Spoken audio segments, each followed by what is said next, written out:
Now, after he has robbed many boys of their possession, अब उसके पास बहुत सारे खिलौने इकट्ठे हो गए थे टॉम के पास. So इसके बाद Tom said, I'm starting from the last para of this page. Tom said to himself that life was beautiful after all. अब सुबह स्टार्ट करने पे उसको लाइफ जो वो मीनिंगलेस लग रही थी, लेकिन सारा दिन उसने इतने एंजॉय किया था, सारा दिन उसने खेला था, इतनी सारी चीज़ें, इतने सारे खिलौने उसके पास आ गए थे, और जो कि पनिशमेंट थी, जो काम करना था वो भी नहीं करना पड़ा. So obviously life was beautiful to Tom. He had discovered a great law of human action without knowing it. Very important line. ये एक तरह का central basically the core point भी है इस चैप्टर का, थीम भी बोल सकते हो इसमें. ठीक है, क्या कि उसने आज एक ह्यूमन एक्शन का एक बहुत बड़ा लॉ समझ लिया था, एक ह्यूमन हैबिट समझ ली थी. क्या? Namely that in order to make a man or a boy desire a thing, it is only necessary to make the thing difficult to obtain. तो ये ह्यूमन नेचर, एक ह्यूमन इंक्लिनेशन उसने सीख ली थी. क्या?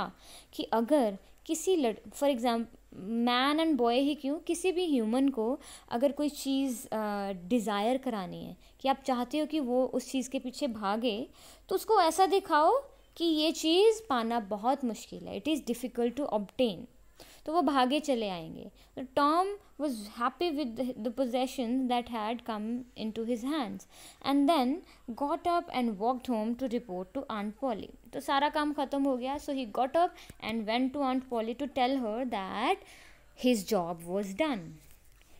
It's all done, Aunt. The whole fence, he said to his aunt. तो aunt को बुलाता है and he says that सारा काम कर दिया मैंने. Tom, I hate your lies, Aunt Polly said. Now Tom has a reputation, Tom की एक रेपूटेशन है आंट के आगे और सबके आगे, that he is really mischievous, really naughty, बहुत शरारती और काम चोर है.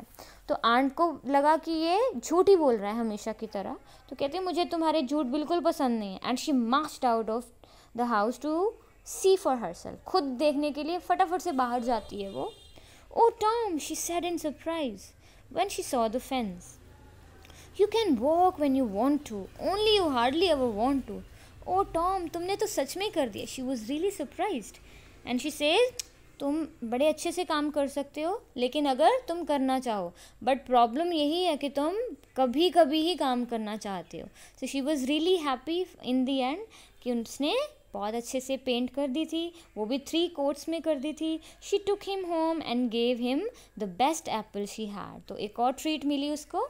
He got the best apple that Aunt Polly had and allowed him to go and play.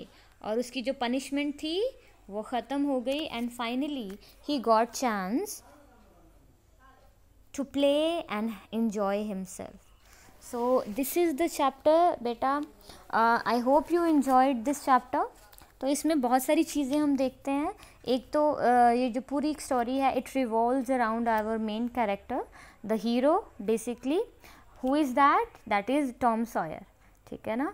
तो उसकी जो भी नेचर है उसका, his characteristics, they are really important to note.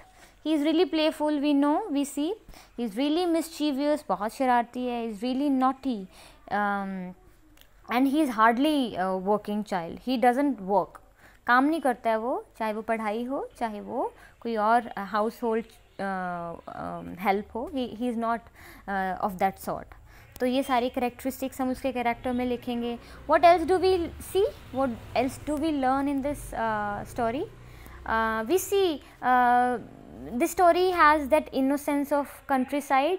गाँव में जो इनोसेंस होती है वो हम देखने को मिलती है. बचपन के जो जॉयज़ हैं, द जॉयज़ ऑफ चाइल्डहुड, वो भी हम देखते हैं. And one very important thing जो मैंने आपको मार्क कराई थी वो भी हम देखते हैं इसमें. वो क्या था? That one thing that Tom learns about human nature, वो क्या है? That if you want anyone to seek anything, if you want anything desirable to anyone, you just have to make it look unattainable. आपको कोई चीज़ को desirable बनाने के लिए, किसी के लिए, उसको ऐसे दिखाना है कि आप उसको पा नहीं सकते. So this is also one important point. So that is the end of the chapter beta. That's all for the day. Thank you.